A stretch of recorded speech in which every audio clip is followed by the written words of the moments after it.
Hello, and welcome to Resin Crafting with Chris Collected. And on today's episode, we are going to make 2 resin coasters and a holder for those coasters.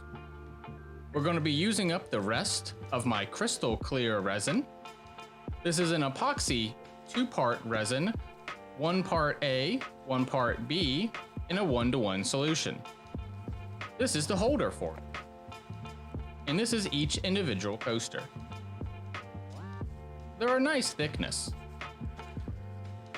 I'm going to be filling up these cups to about halfway on each cup.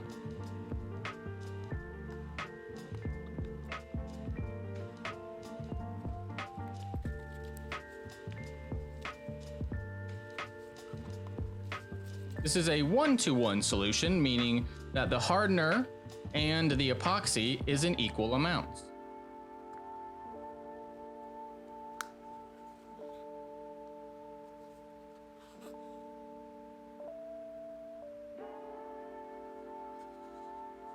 I'm trying to pour it in slower to have less bubbles. Ultimately, you want to try to have as few bubbles as possible.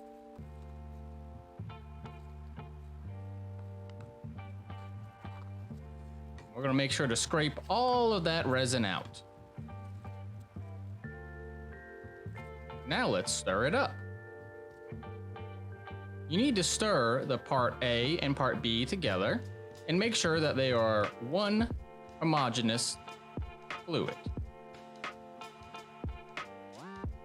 It takes about 2 to 3 minutes, and so this footage is heavily sped up.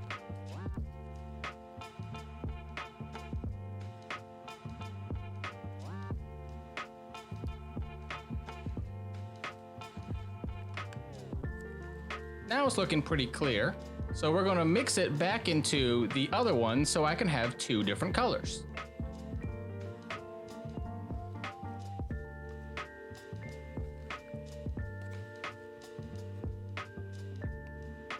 In fact, I decided to have 3 colors, so I have an extra cup.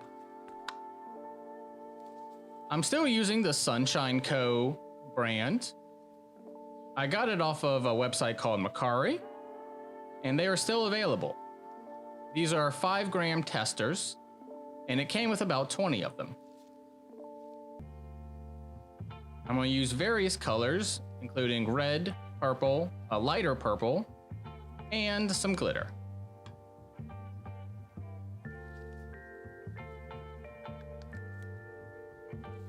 First, we're going to use the lilac. Oh no! I spilled a little bit, but that's okay. We can always just clean it up. These things are very tightly packed in there.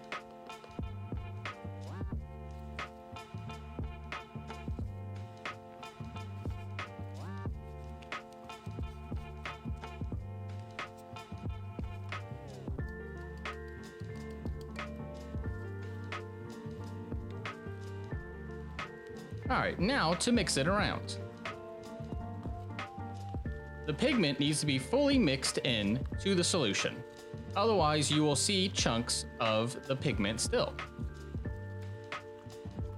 You have a work time of about 30 to 40 minutes. So you have to make sure that when you stir, even though it takes about 2 to 3 minutes to do it, you gotta make sure you're doing it. Otherwise, it will not come out as one color. Now let's get to pouring.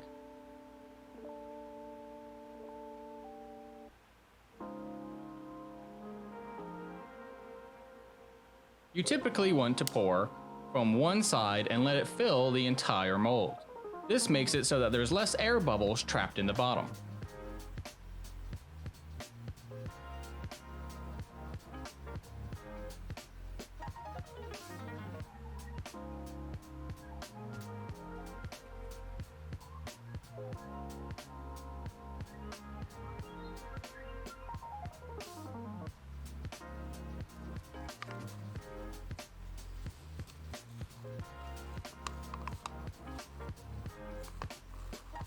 I had not used these molds before, but it turns out it ends up being exactly how much I poured. I got lucky on that. Now for the 24 karat gold. This one, I learned my lesson and did it a little more carefully.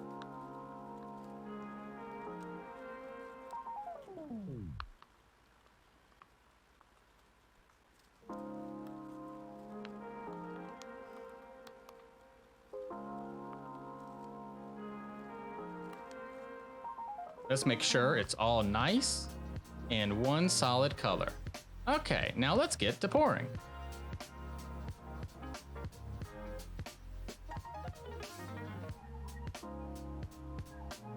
In the future, I'm going to try to make sure I pour this way to make it so it looks the best for the camera. The purple one, I kind of covered it up a little bit. Resin is a new hobby for me, and so I'm still getting the habit of how to do it best for myself and for camera. Thank you for subscribing and watching all of the resin crafting with Chris Collected, along with all the other programs that I have on my channel, the House of Improvements. Make sure to check out my Instagram, HofIRugs, along with my website, hofirugs.com. I offer customs and commissions for fabric and rugs.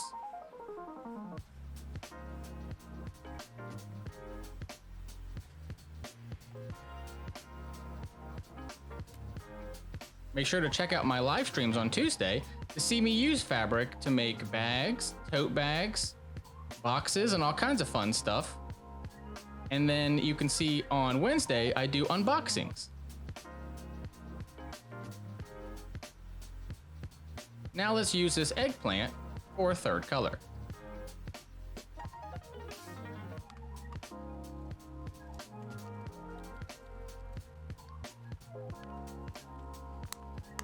Being as that amount of resin only filled up the coasters, I have a feeling I'm going to need to pour a bit more resin to be able to fill up the entire coaster mold. But I wanted it in two colors. And so we're going to pour this first color, and then I'm going to mix some more, and we'll pour that. I decided to add a little bit of glitter to this one.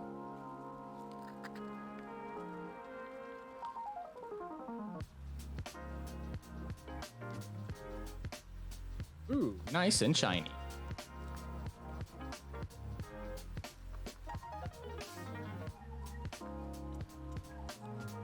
Dark purple with dark purple glitter just looks so good. All right, let's move these out of the way so that we can pour our big molds.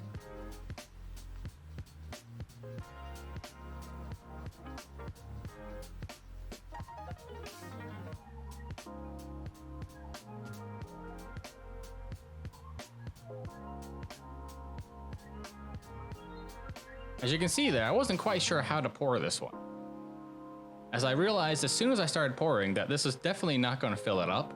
And I was like, okay, so where do I want the purple to be?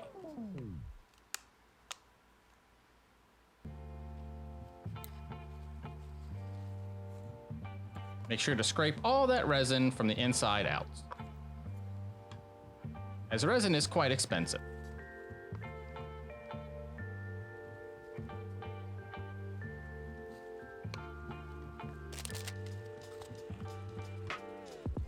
As I said, I realized I did not have enough, so we went ahead and mixed up some more.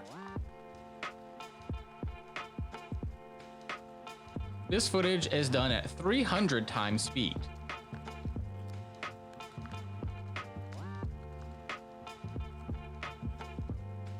I wanted to show the process of what it all looks like, but at the same time, not take up an hour of your time.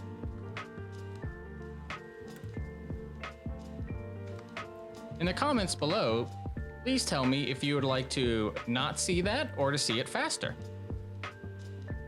As this is a new program, I am very much open to suggestions.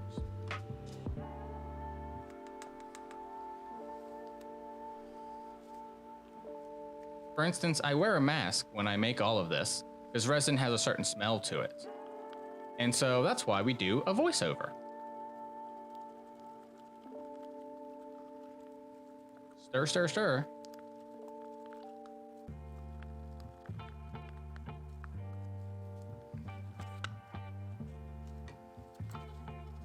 now let's get to finishing this mold.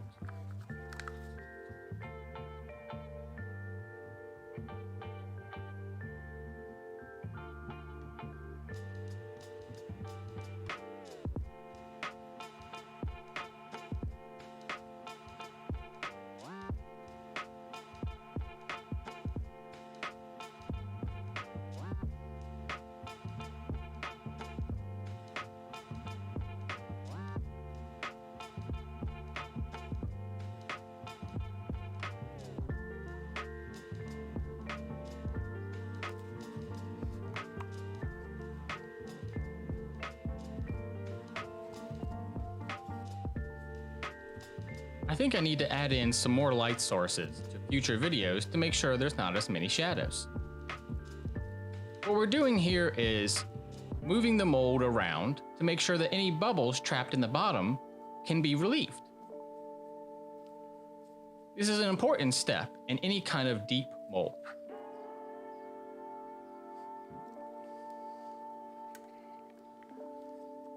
We have a little bit left over, so let's go ahead and pour it into these heart molds.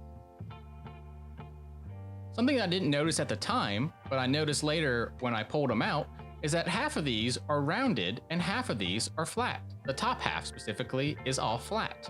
The bottom half, you can see there's a little bit of a shine on it. It's because it actually is domed on the bottom. Whereas these top half ones are flat.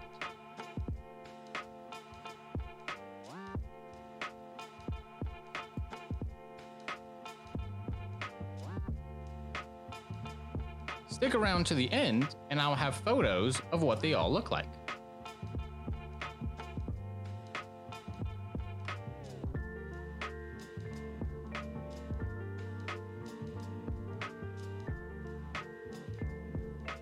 These little tiny ones, they take basically 1 drop of resin.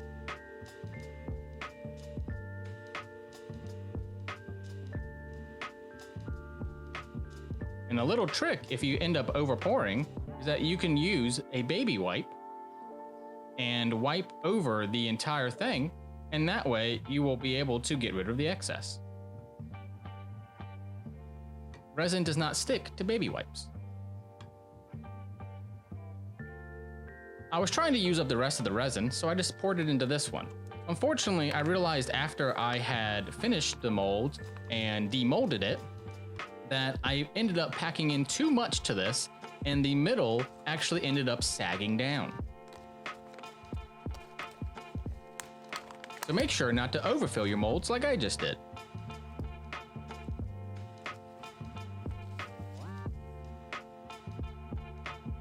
See, as you can see here, yeah, you can just wipe away any excess.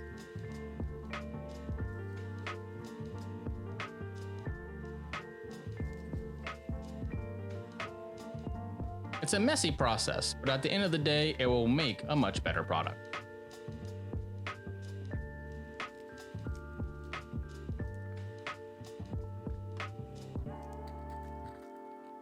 Okay, so I got a little ahead of myself here, and I decided that let's see what happens if I just like sprinkle some glitter on this stuff. Turns out this does not work at all. And so all of these pieces I do kind of end up ruining a little bit, because we are still experimenting here. And I'm just trying to figure out if this is possible or not, and this is a very bad idea. The glitter never fell into the mold, and so it's just sitting on top still. I'm actually going to end up sanding all of that bottom part off, because it didn't do anything really for it at all. It just kind of stayed there exactly where it was. Thank you so much for watching. Make sure to stick around, and we're going to show you what they look like when they're all demolded. Put in the comments below if you would like to see me demold these. Make sure to like, comment, subscribe. Most importantly though, subscribe. We're going to be having plenty more videos. See you on the next one. Bye.